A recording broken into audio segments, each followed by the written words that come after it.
a little bit more abstract to more relationships. We're all men here. We all try to show up for our partners when we have some. Don't have a partner currently, but this definitely applies when I do. What would you say, Nick, is the what's the biggest vulnerability of a man in today's age as it pertains to service to partner? Black, white, Asian, whatever. Where are we lacking Uh, as men? bro. So I guess it would be just listening, honestly, like just actually like listening. Like sometimes you can say like, oh, like I heard you or something like that, but uh, I feel like at the end of the day, especially with with Sam, like she just wants to like be listened to, like not and like I said, it's not just like oh like I hear you type stuff. It's like okay, like actually listening to like being like engaged in the conversation, not just uh not just acting like not just being present, but like actually like being present, if that makes sense. Like that's one thing that I know Sam really does appreciate. Like her love language is quality time, and so it's like it don't matter what man, we could be hiking, kayaking, it don't matter. Like shoot, we could be working out, going to the gym, anything. Like it's just like being together. Like that's one of like her biggest like love languages. So like just being able to speak your partner's love language, I guess. But with men, you know how it is. Like, we don't like to get deep on those levels and stuff like that. We like to keep everything at the surface. So uh, the more deep that you get with your partner, the better relationship that you'll have, honestly. And just like being open and honest with them, like it's you got to do that in order to having that communication, being able to tell her like whenever you're not feeling something, or shoot her, just being able to listen to her and like actually like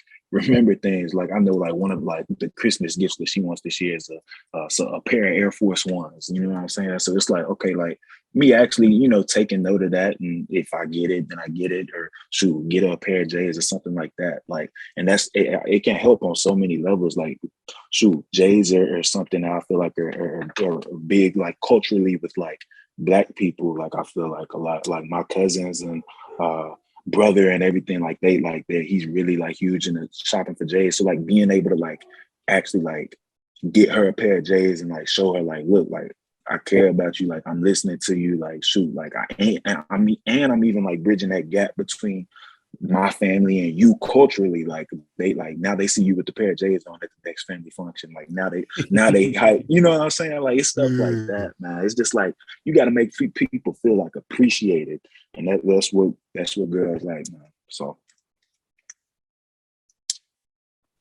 What do you think, James? What do you think that where we're lacking as men? I think it's communication. I think we're very good at isolating ourselves. I think we're very good at putting ourselves in a situation where we protect ourselves from any kind of outside um, negativity. But I think that also robs us of joy. That robs us of connection. That robs us of showing up for our partners. That puts us in an echo chamber where we are doing great and it is wonderful and we're here with this person. But are we really? Like, yeah, are we really, or are they a warm body, or are we a warm body for them? Like, are we doing what we need to be doing? I think I would say in large part, most men are not. Like, divine masculinity is leadership. If your woman is sitting in the divine masculine and you're sitting in the divine feminine, you might be doing something wrong. yeah, Might put you in a weird position. Might end up ending your relationship. But I don't know. I've dated people less than both of you have. So Yeah, I think it's the communication, man. It's the transparency. I was actually having it was a funny thought the other day, but I hadn't really stopped and thought about the distinction between honesty and truthfulness. And I feel like the kind of the way society is moving, and we look at things like these fact checkers and disinformation, all this other stuff. It's planting the seed in people's mind to think in terms of factual information, truth, in that kind of mhm, sense. And I think that and I'm not saying it was designed to necessarily do this, but a consequence or a side effect of this is that a lot of people are becoming further distanced from actual honesty. And as I look at it, this is no Webster's definition necessarily, but honesty is that combination of genuineness and transparency, but also some degree of a spontaneity. Like you can be with somebody can be highly manipulative and do it all from a base of truth. But it will be hard for somebody to manipulate you if they're being honest. And I think that in a lot of relationships, a lot of times people, especially in the early stages, a lot of times will enter relationships trying to tread water of truthfulness and try to kind of shape the direction that the relationship takes. But okay, if I don't have to mention this and I mention this at the right time, and kind of playing with the quote unquote facts, as opposed to just like, hey, babe, I think I might love you. Yeah. And it was something, that I don't know if it was another chain of events that kind of spawned that thought on. But when I first started talking really in depth with Haley, because I've known her for some years, we met at UGA, and it was after my last relationship, which I was in for about 3.5 years. Same thing there. She was Italian, and she was Italian and Lebanese. And when we broke up, I was just like, whoa, I need to work on actual connections, just with women, not sexual, but just actual platonic friendships with women. And I reached out to Haley because I bumped into her, and was like, yo, I feel like she'd be cool to get to know on a bit deeper of a level. And our whole trajectory for weeks and weeks and weeks was doing nothing but just sitting outside on her porch, just talking. I'd plan to be there maybe for 30, 45 minutes. It'd be 5-6 hours gone. When you really sit down for that long, kind of just small talking, just powwow, and like, you kind of enter into discovery. Yeah, no, for sure. Like that was one of the biggest things. Me and Sam, we always like joke about it. Like one of the first things that like we did whenever we like first got in a relationship, we would just sit in like the car and like listen to music, like just hip hop music, like country music, like just sitting there like actually like jamming out. We ain't even know like 45 minutes to an hour just gone by. Like the car didn't cut off. Like, you know what I'm saying? Like that's something that you doing, and like, bro, like actually having those like interactions and just being able to like build on a deeper level. Like I'm sitting there explaining to you the beef between Biggie and Tupac. You know what I'm saying? Mm-hmm. Like now we didn't sat there and talk culturally about, hip hop, and you didn't spoke to me culturally about country music. Oh, like this is the newest like country out, like everything like that. It's like you're broadening, your expansion of just in this case music knowledge, so genres of music.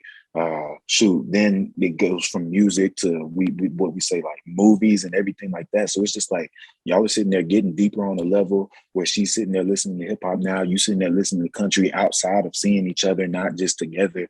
Man, it's like it's honestly a beautiful thing whenever you sit there and like just you're able to like connect like that, man. And like I said, it don't matter if you black, white, like Hispanic, like nothing. Like if you just able to like sit there and like actually like just connect on a deeper level like that, like that's the dopest thing that you can do for real. Let me what is going on real quick. Did you go? You just mute your mic for a second. Oh, sound like they got it. Yeah. All right. Nobody burned down. Good. Sound like a fire alarm. But yeah, man, I think if there's any takeaway really from this brief conversation we've had, is judge people based on them as unique individual people and the contents of their spirit, their personality, their mind, their feelings, their goals, their desires, and don't give a fuck about anybody that ain't with it, because why give a for fuck? real. Because it's too much. Don't give your energy towards that. Yeah. Most definitely. Well, personally, I think I'm good on any questions in this go round. What about you, James? Any thoughts you want to leave us with? Any questions? No, I appreciate you being willing to come on and us kind of exploring, just kind of flowing. Sure, man. I appreciate y'all having me and being able to get this deep with a conversation like this, man. I ain't never really like been on no podcast and nothing like that, especially talking like, you know, about me and Sam's relationship. So this was a first for me. And like I said, I just appreciate y'all giving me the opportunity to be able to do this and hopefully encourage some more interracial relationships out there, just relationships in general, man. Friendships too, man. Like, it's just like, just go out there and like be yourself, be genuine. Like, man, look, don't give your energy towards people who don't matter, because at the end of the day, you'll see your friends, you'll see your girlfriend more than you will those people just walking down the street. So, yeah. Yeah. Yeah.